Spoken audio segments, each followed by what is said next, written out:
Pemirsa, BMKG mengeluarkan peringatan dini terkait peningkatan status bibit siklon 93S menjadi siklon tropis pada hari ini.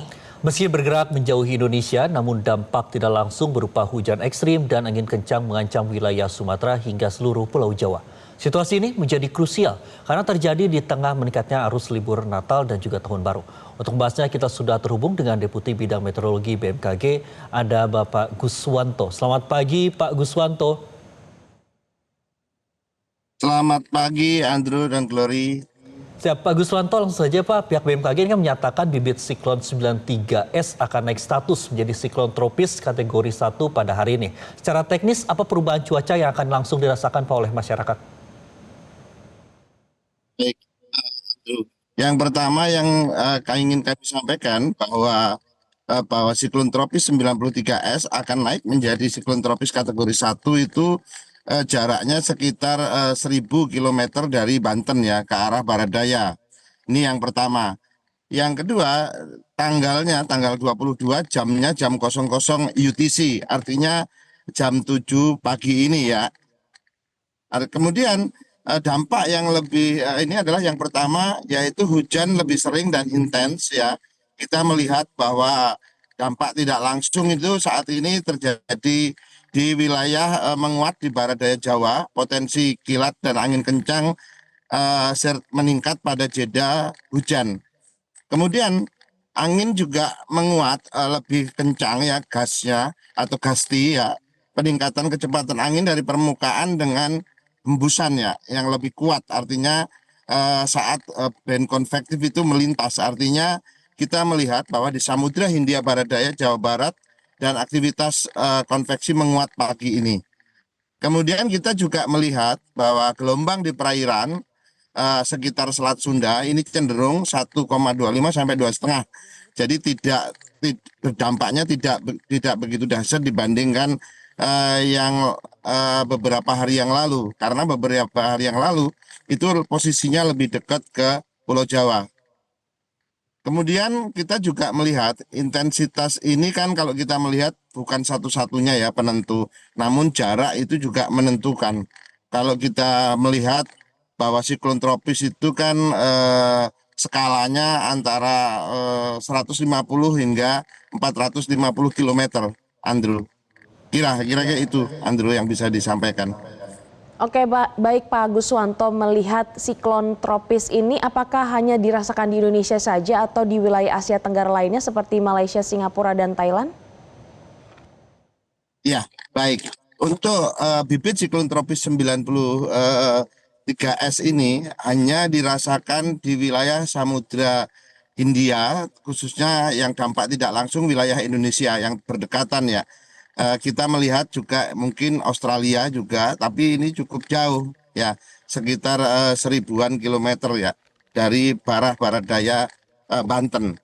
Namun skala petanya itu menyatakan di sana hampir 350-an kilo. Jadi dampaknya tidak begitu dahsyat ya kalau kita lihat, dan dirasakan sampai ke Malaysia tidak sampai lah itu, kalau ke Malaysia maupun ke Filipina ya. Kalau toh ada cuaca ekstrim di sana, kita melihat paling itu ditentukan oleh adanya monsun Asia yang sudah mulai menguat, di mana akan membentuk awan-awan konvektif di wilayah utara. Demikian, Andrew. Pak Guswanto, kita punya catatan Pak terkait dengan siklon Senyar yang masuk dalam kategori 1, namun ini memicu bencana yang cukup besar juga seperti di Aceh dan Sumbar juga Sumut beberapa waktu yang lalu. Mengingat bibit 93S ini kan diprediksi bisa naik begitu Pak ke kategori kedua. Apakah ini berarti kita sedang menghadapi ancaman yang jauh lebih destruktif atau seperti apa Pak? Betul, Andrew. Jadi begini, siklon tropis itu tidak hanya skala ya. Tidak hanya kategorinya, misalkan kategori 1, kategori 2, kategori 3. Kategori 1 itu bisa 35 km per jam ya, namun kategori 2 itu bisa sampai 55 km per jam untuk ini. Namun ada yang juga berperan sangat penting, itu adalah lokasi tempat di mana dampaknya langsung atau tidak langsung. Dan di sini juga dikendalikan juga oleh jarak ya, pusat siklon dari pesisir, arah gerak ke barat daya, ukuran sistem, dan interaksi dengan faktor lain seperti seruakan dingin, sistem yang tetap sering memberi dampak tidak langsung, ya ini perlu kita perhatikan. Memang dari sisi kategori dia akan berkembang menjadi kategori 2 dalam 24-72 jam ke depan. Namun jaraknya sangat jauh itu tadi yang memberikan perbedaan. Kedua, itu adalah siklon tropis ini tidak terjadi di wilayah seperti Senyar. Kalau Senyar itu masuk ke daratan. Nah, apabila masuk ke daratan, maka dia bisa memberikan dampak yang lebih destruktif. Karena ini jauh, jadi tidak memberikan dampak langsung atau tidak destruktif. Tapi dampak tidak langsung berupa hujan secara intens maupun angin kencang. Demikian. Pak Guswanto, tadi Anda menyampaikan bahwa siklon 93S ini akan berdampak langsung dan juga tidak langsung. Mungkin daerah mana saja Pak yang perlu diwaspadai oleh masyarakat, baik yang terdampak secara langsung ataupun juga tidak langsung? Baik, dampak untuk langsung yaitu kita melihat Samudra Hindia sebelah barat daya Banten ini berkisar antara 500-an kilometer maupun 1.000 kilometer tadi seperti posisinya, ini memberikan dampak langsung, maka tinggi gelombang akan bisa semakin tinggi. Kita melihat sampai sekitar 4 meter lebih ya.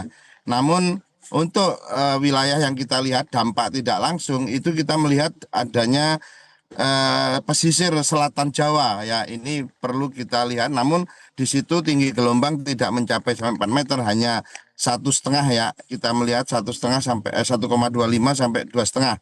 Dan ini kita melihat di Selat Sunda ini peringatan dini maritim juga kami dari BMKG juga sudah bekerja dan memberikan informasinya.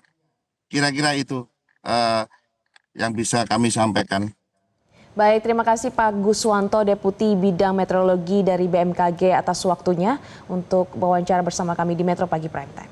Jelajahi cara baru mendapatkan informasi. Download Metro TV Extend sekarang.